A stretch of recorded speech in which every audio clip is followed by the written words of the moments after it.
اعوذ باللہ من الشیطان الرجیم بسم اللہ الرحمن الرحیم وَإِذَا طَلَّقْتُمُ النِّسَاءَ فَبَلَغْنَ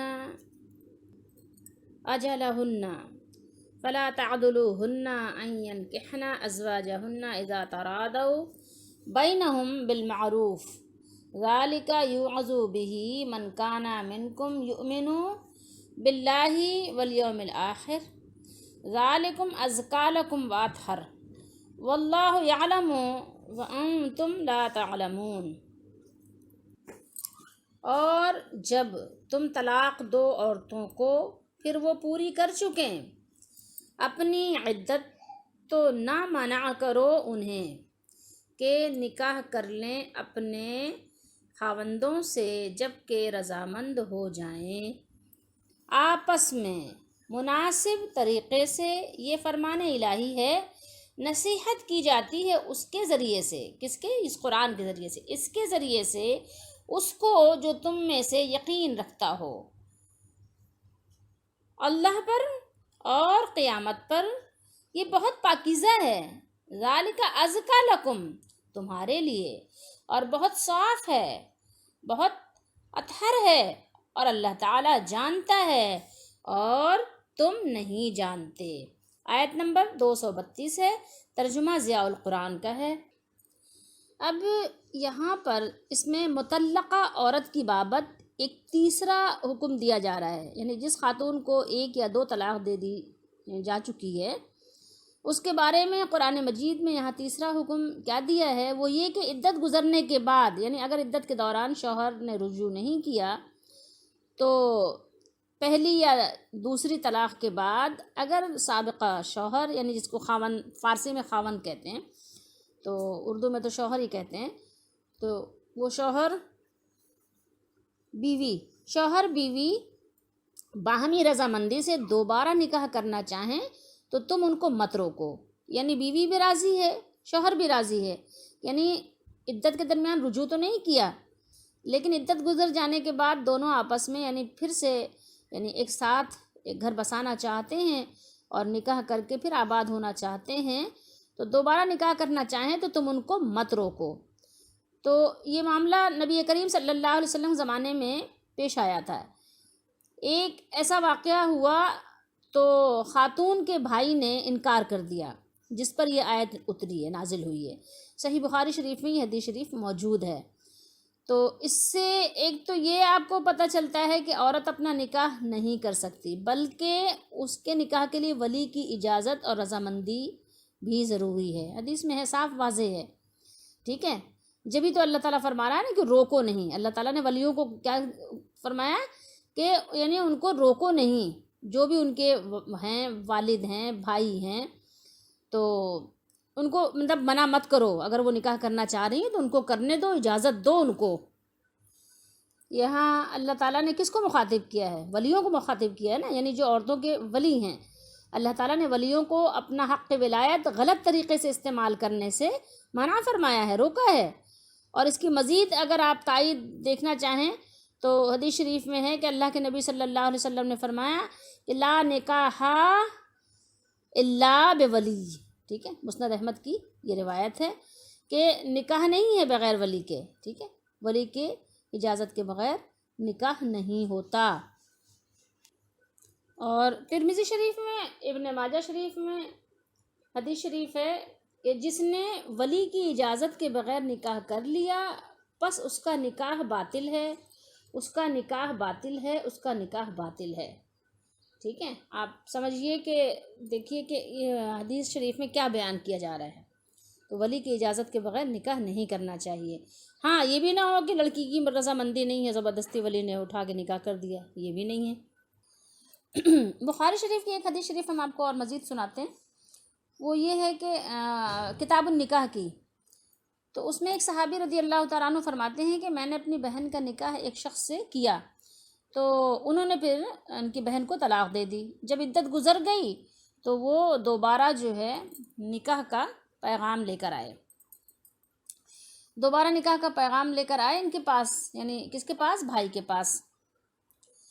تو انہوں نے کہا، انہوں نے کس نے؟ بھائی نے کہا کہ میں نے تمہارا نکاح اسے یعنی کیا اس کے ساتھ، ٹھیک ہے، اور اس نے ہاں اور اس کو تمہاری بیوی بنایا اور تمہاری عزت افزائی کی، مگر تم نے اس کو طلاق دے دی، اب تم پھر اس سے نکاح کا پیغام لے کر آ گئے ہو۔ اللہ کی قسم وہ تمہارے پاس کبھی نہیں آ سکتی۔ اس شخص میں کوئی برائی نہیں تھی، بھائی ان کے بیان کر رہے ہیں، اور میری بہن بھی اس کے پاس جانا چاہتی تھی، یعنی اس سے دوبارہ نکاح پر راضی تھی، لیکن میں مانع تھا، یعنی میں رکاوٹ تھا۔ تو اللہ نے اس وقت یہ آیت کریمہ نازل فرمائی، فَلَا تَعْضُلُوهُنَّ أَن يَنكِحْنَ أَزْوَاجَهُنَّ، تو انہیں اس سے نہ روکو کہ وہ اپنے یعنی سابقہ شوہروں سے نکاح کر لیں۔ تو میں نے کہا اے اللہ کے رسول اب میں نکاح کر دوں گا، ٹھیک ہے، یہ بات ہے۔ تو پھر انہوں نے کیا کیا، اپنی بہن کا نکاح اس شخص سے کر دیا۔ تو اس آیت مبارکہ کا، آیت کریمہ کا شان نزول یہ بات ہے جو ابھی میں نے آپ کو حدیث شریف سنائی، اور اس حدیث شریف کے راوی جو ہیں وہ جو بیان کر رہے ہیں، جو بھائی جن کا میں نے بتایا، ان کا نام تھا معقل بن یسار مزنی، ٹھیک ہے۔ اللہ تعالیٰ نے اپنے بندوں کو بہت ہی زیادہ شرح و بسط کے ساتھ، بہت ہی زیادہ یعنی ڈیٹیل میں، بہت ہی زیادہ نصیحت آمیز انداز میں ہر چیز سکھائی قرآن و حدیث کے ذریعے سے۔ اور جب تم عورتوں کو طلاق دو پھر وہ اپنی عدت کو پہنچ جائیں تو تم انہیں اس بات سے مت روکو کہ وہ اپنے پہلے شوہروں سے نکاح کریں جب کہ وہ دستور کے مطابق آپس میں راضی ہوں۔ یہ اس شخص کو نصیحت کی جاتی ہے جو تم میں سے اللہ اور آخرت کے دن پر ایمان رکھتا ہے۔ تمہارے لیے بہت سلجھا ہوا اور بہت زیادہ پاکیزہ طریقہ یہی ہے، اور اللہ جانتا ہے اور تم نہیں جانتے۔ تو دیکھیے کہ جیسے ہی کہ حضرت یعنی یہ معقل بن یسار نے ان آیت مبارکہ کو سنا تو فوراً حکم کو بجا لائے اور فوراً اللہ تعالیٰ کے حکم کے سامنے اپنی بات کو پیچھے کر دیا، ٹھیک ہے۔ اور اللہ تعالیٰ نے ارشاد فرمایا ذَلِكَ يُوعَظُ بِهِ مَنْ كَانَ مِنْكُمْ يُؤْمِنُ بِاللَّهِ وَالْيَوْمِ الْآخِرِ، اس حکم سے اس شخص کو نصیحت کی جاتی ہے جو تم میں سے اللہ سے اور روز آخرت، اللہ پر اور روز آخرت پر یقین رکھتا ہے، ٹھیک ہے۔ یہ جو ہم نے تمہیں منع کیا ہے کہ اپنی عورتوں کو اپنے شوہروں سے دوبارہ شادی کرنے سے منع نہ کرو جبکہ وہ دستور کے مطابق باہم رضامند ہو جائیں، تو وہ اس حکم کو مانتا ہے، اس سے نصیحت حاصل کرتا ہے اور اس کے مطابق عمل کرتا ہے، ٹھیک ہے۔ کون کرتا ہے؟ من کان منکم یؤمن باللہ، ٹھیک ہے، والیوم الآخر، یہ وہ کرتا ہے، ٹھیک ہے۔ فرمایا کہ اے لوگو جو تم میں سے اللہ اور روز آخرت پر یقین رکھتا ہے، یؤمن باللہ والیوم الآخر، یعنی اللہ تعالیٰ کی شریعت پر ایمان رکھتا ہے اور آخرت میں اللہ تعالیٰ کی وعید اور اس کے عذاب اور سزا اور جزا سے ڈرتا ہے۔ ذالکم ازکا لکم واطہر، یہ تمہارے لیے نہایت خوب اور بہت پاکیزگی کی بات ہے۔ تو عورتوں کو ان کے شوہروں کی طرف واپس کرنے کے بارے میں اللہ تعالیٰ کی شریعت کی اتباع اور اس سلسلے میں اپنی یعنی جو آپ جس کو غیرت وغیرہ کہتے ہیں اس کو ترک کر دینا بہت خوب اور دلوں کے لیے بہت پاکیزگی کی بات ہے۔ واللہ یعلم، اور اللہ جانتا ہے ان مصلحتوں کو جن پر اس کا امر اور نہیں مبنی ہوتا ہے، ٹھیک ہے۔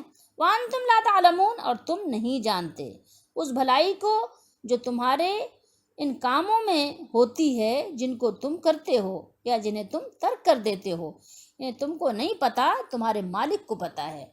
تو اپنی مرضی کو اپنے مالک کی جو اس کی یعنی حکمت ہے، جو اس کے احکامات ہیں، جو اس کی باتیں ہیں، تو اس پر اپنی بات پر اس کے حکم کو ترجیح دو۔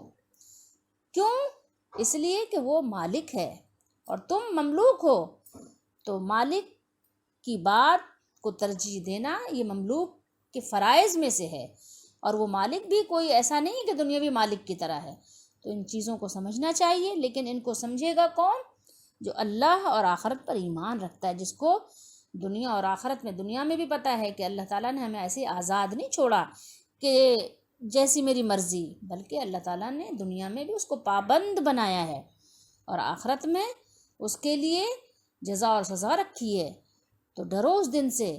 دیکھو یہ جان عارضی ہے، تمہیں نہیں پتہ کہ کب تمہاری جان جو ہے وہ اللہ تعالیٰ اس کی یعنی اس کو روک دے، ختم ہو جائے، روح قبض ہو جائے، تمہیں پتہ ہی نہیں ہے۔ تو اس لیے اس کے حکم کی فرما برداری کرو، ایسے آزاد مت پھرو کہ آزاد پھرتے رہو اور کوئی بات ہی نہیں ہے، جو جی چاہ رہا ہے کر رہے ہیں، ایسا نہیں ہے، تم پابند ہو۔ تو اس لیے اس کی پابندی کو قبول کرو، اسی میں تمہارا فائدہ ہے، اور اگر نہیں کرتے تو پھر یہ کہ اپنا سزا بھگتنے کے لیے خود ہی آپ بہتر جانتے ہو کہ دنیا میں تو تھوڑی سی تکلیف برداشت نہیں ہوتی، واویلا کرتے ہو، اور آخرت کے لیے ایسے ہی چھوڑ دیتے ہو اپنے آپ کو۔ یہاں تو گھبرا کے یہ کہتے ہو کہ مر جاؤ گے، اور مر کے بھی چین نہ پایا تو کدھر جاؤ گے؟ سوچو تھوڑی دیر کے لیے۔ اللہ ہمارا حامی و ناصر ہو، آمین۔